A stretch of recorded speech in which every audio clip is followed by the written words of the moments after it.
These were used as a foot rope walker and as a knee rope walker with a elastic cord up to your shoulder to pull the knee rope walker up as you moved up the rope, but then you needed to hold your chest into the rope. So in America they made what they called a Mitchell box.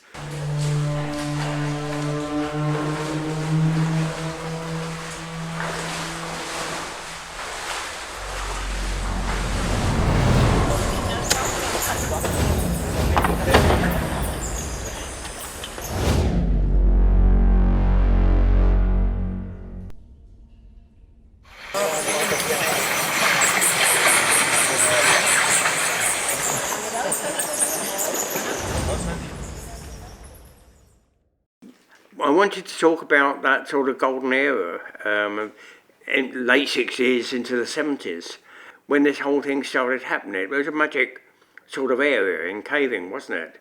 And at the core of that was ULSA. How did ULSA actually come about? Well, it came about because before that it was an undergraduate caving club. So as soon as you left the university, your caving stopped with ULSA, as it was called then. So the idea was to make it into a club where the older members could carry on caving and teaching the youngsters. So before that, really, once people got to the end of the university time, They were out. And very often dropped out of caving, I suppose. Or they joined another club. the changes in equipment and everything that were coming around at that time, how did that influence what we were doing? I mean, all the gear was changing. We had wetsuits, or some of us who could afford them had wetsuits, and you know, all the kit was improving at that time. Pit lamps came into use. The project of a survey in Moscow was quite an extreme sort of thing to try and get a club going. I mean, Moscow was one of the nastiest places you could possibly... Oh, wonderful place. Oh, wonderful place. Sid, wash your mouth out. Oh, dear me. One of the most wonderful caves in the world. It's a little bit dangerous. The original concept was to redo the survey.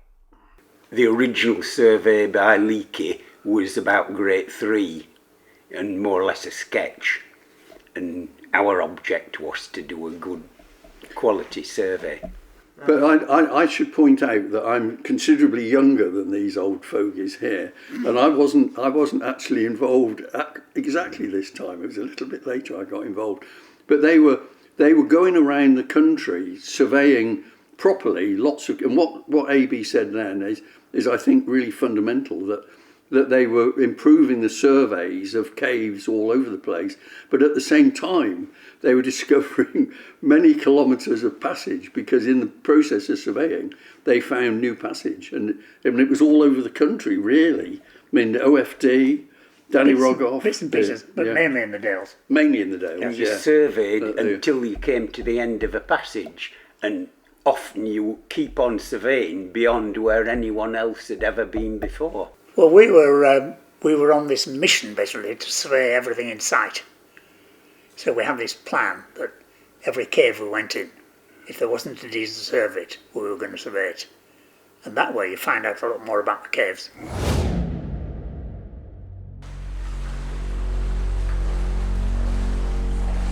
And that's exactly what happened in Kingsdale. We surveyed everything in Kingsdale. The idea was to survey all that system as accurately as possible. And there was one place right at the very bottom where there was a wet bedding plane, and it turned out nobody had been through it before. Apart from a member of our club, Jeff Boireau, went down with the Eccles Caving Club, and him on his own went through a very wet, awkward bedding and got into a small canal, and he was convinced that this canal was about to sump and nobody else from the Eccles came through, so he came back, and then he told us all about it and said, oh, this needs looking at to make sure it really does sump. That was on a previous trip, AB, was it? Yes, that was on a previous trip, and the Eccles Caving Club kept going back, and Jeff Boireau kept going back to try and find this and push it further. And every time it was too wet to get through. And then, well, on our trip... but it was still wet. It was still wet when we went, but we didn't bother. And when we went, I was the only one in the lead who had an electric. And so they told me to go and look behind the waterfall to find this wet bedding plane. And of course I did that and disappeared. And then of course DB decides, I must follow him, he's obviously found something. And so he managed to blog an electric off somebody else to follow me down. And I went through the wet bit, heard the sound of rushing water, carried on and got to the Master Cave Junction. So I sat down and thought, DB will be following me eventually, I better wait for him.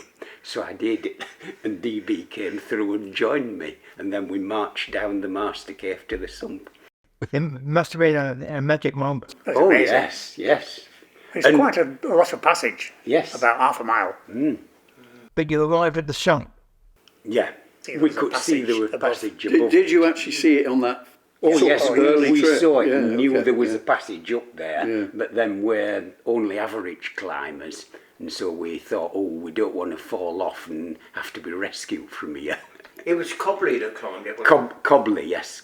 And of course, when we surveyed the passage going upstream, we eventually came to a sump, and then the survey showed that you were incredibly close to the bottom of Roughton Pot.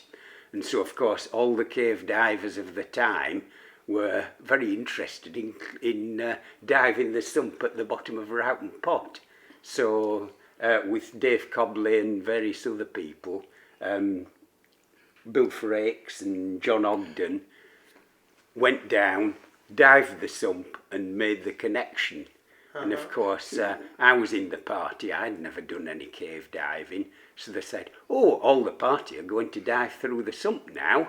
You better learn how to cave dive in this sump pool. And so I was the third person to go through the sump. AB, the story I heard is that they were very concerned about the amount of air. So, yes. So AB was being very conservative with his air. Because I'd never cave dived before.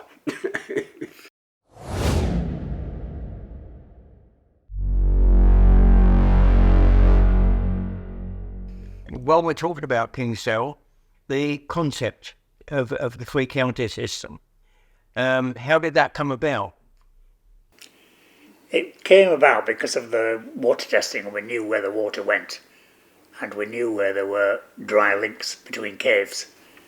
So the idea came about that all the caves that resurge at Beckhead and Kingsdale were all linked, which made an enormous system, about 100 kilometres, something around that, which was worth having. Absolutely. But I mean, in total it will finish up probably a lot more than that with all the passage. But, still not linked. But it's only a short gap, I think about 300 feet or so, isn't there? Something like that, yeah. Yes, but it's sumped. Oh, yes. Why were people so... Because I can remember, Dave, you talking about the three-county system and people saying, no, it's so stupid, that will never happen. But why were people thinking that? Because they thought the sumps were too small or something, or... Well, they thought the gaps were too big, I think. think. The gaps were too big, But then they've all been closed right down now. Yeah. The thing that's got me between those days and now is that I can remember talking about old caves being like 10,000 years old and interglacial caves, and that's older than the glaciation. Wow, that's old. I mean, that was nonsense. And some of these Dales caves will be a lot older than we thought in those days. Exactly. And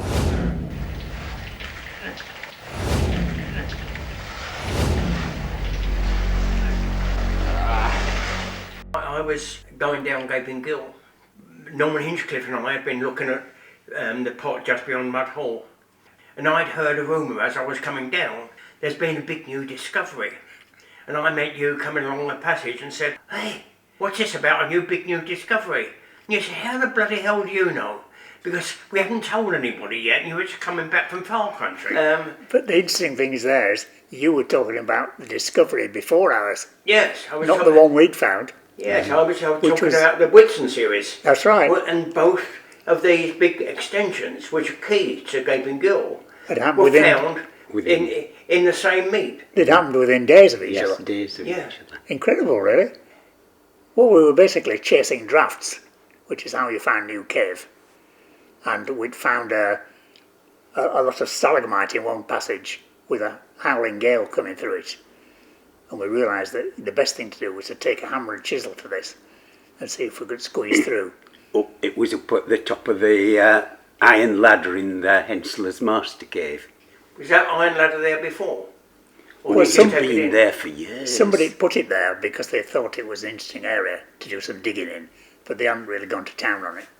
Well, there was a howling draft coming through it, and we were enlarging it so that actually a human being could get through it, because it was only about 3 inches high to start with. And then once you got through, you were in quite a decent sized stooping passage, and then it ended in a pitch.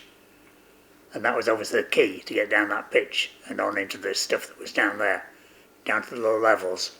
And then after that, there was almost a mile of open passage. It's incredible. And it became to a very short distance from Clapham Cave. Clay 400 Cavern. feet. Yeah. Yes, Yes, at yes. Clay Cavern. Yes. And we thought we'd done it, but unfortunately we were a sort of a sump away from Clapham Cave, as it turned out. And which led eventually to the linking up. Yes, it's eventually With- been linked with up Jeffrey by and- the divers, yeah. But how far on those early trips did you actually progress? I mean, there was far waters, and did you look into that, or? No, there was a choke between us and far waters, but there was a good draft coming through the choke, so we knew we'd go. But no, I mean, we found more than a mile of New Cave. It was amazing, really. Wide open. Relatively Well, wide. there's a bit of crawling involved. Well, they're chipping out the blowhole to start with, yeah. Yes. We were very lucky, really. We found a lot of New Cave.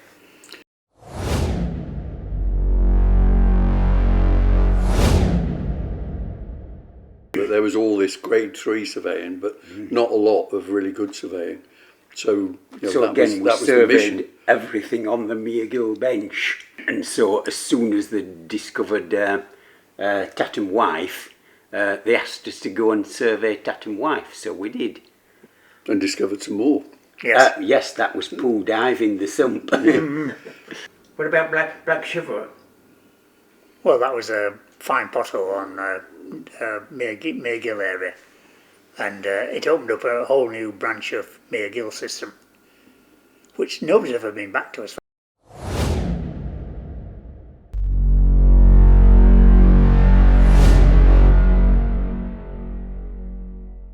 So the prospects of Mossale are still there. Oh, enormous. I mean, the streamway ends up just perched 700 feet above the resurgence, still waiting for a breakthrough. Well, the end of Mossdale is called Far Stream Cave, and nobody's progressed beyond that yet. But there was also an upstream link to Tunnel Caves, and that was extended during the survey. And we realised that it was only about 15 feet away, and there was a sound connection through. And that's turned out to be a pretty good closure. You had a big epic. I did, yeah. We were digging in Ouroboros, which is a very promising place and still is. Although I think that somebody's perhaps made progress It has there. been extended, yeah. Yeah, I think they have. And a huge draft, and we went in on a particular, quite a gang of us, and I was in at the sharp end digging, and we cleared some boulders, and I'm there sort of scraping around. All of a sudden, the roof came down on top of me, and a boulder above came down, and I think I managed to turn round, or I was turned round. I was looking straight at Dave. Straight at him, yes. And I had visions of this boulder compressing my body and everything in it coming out and hitting Dave in the face. And I thought that's going to be almost as unpleasant for him as it is for me. But it didn't happen. It just bridged. It just touched me, bruised me, and just held me. And then Dave and others had to dig me out. And they finished up putting a rope on me and pulling me out. But for the grace of God, there was another 10 millimetres, and I struggled to breathe. It was compressing my lungs. I could only just breathe. And yeah, that was one of the 9 lives. But I do remember Dave's face at the time. Yeah. But that was at the end of almost at the end of the Mossdale story. Almost at the end of my story, actually.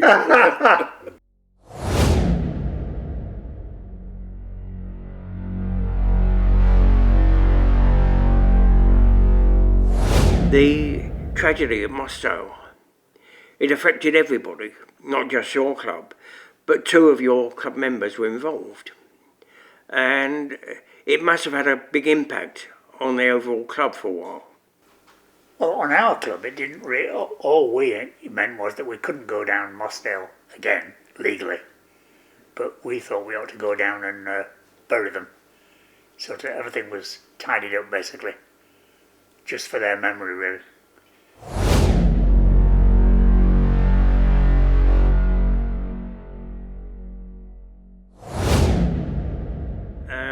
And then Glencliff. Well, we knew that the Landcliffe water came out at the same resurgence as Mossdale, but it was so far away and the passages were heading in the wrong direction, so it was a real challenge. I mean, I was responsible for actually starting the rescue because I spoke to Jack Pickup, knew you were down there, and there was torrential rain. And having Mossdale in mind, you know, I feared what might have happened. I'm sorry, but it was me. That's okay, Sid. It worked out all right in the end. Yeah, myself and Kenny Taylor were some of the first people that went in, and the passage had just got enough airspace to get through in places. It was pretty desperate.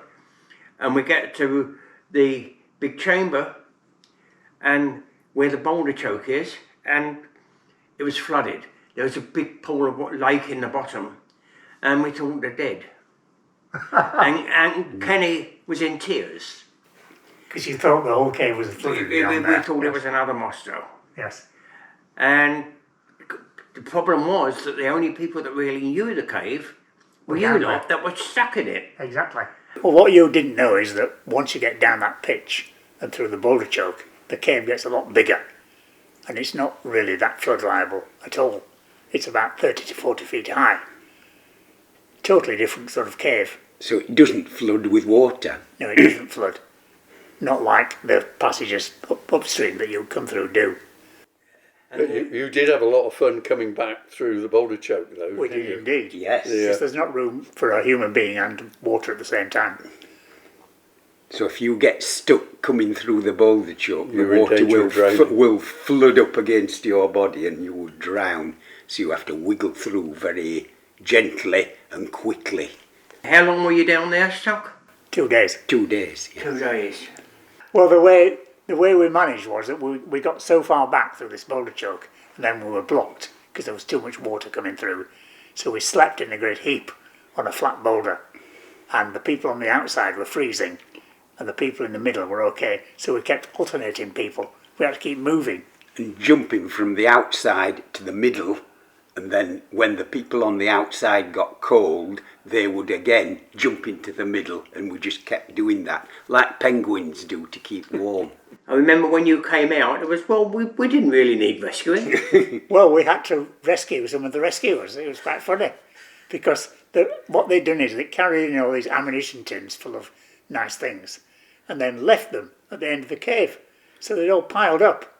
So some mugs had to take them out.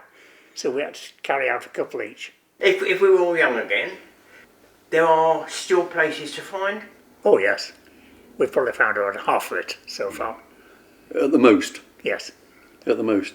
And there's also places where there aren't any caves now, but they are down there somewhere.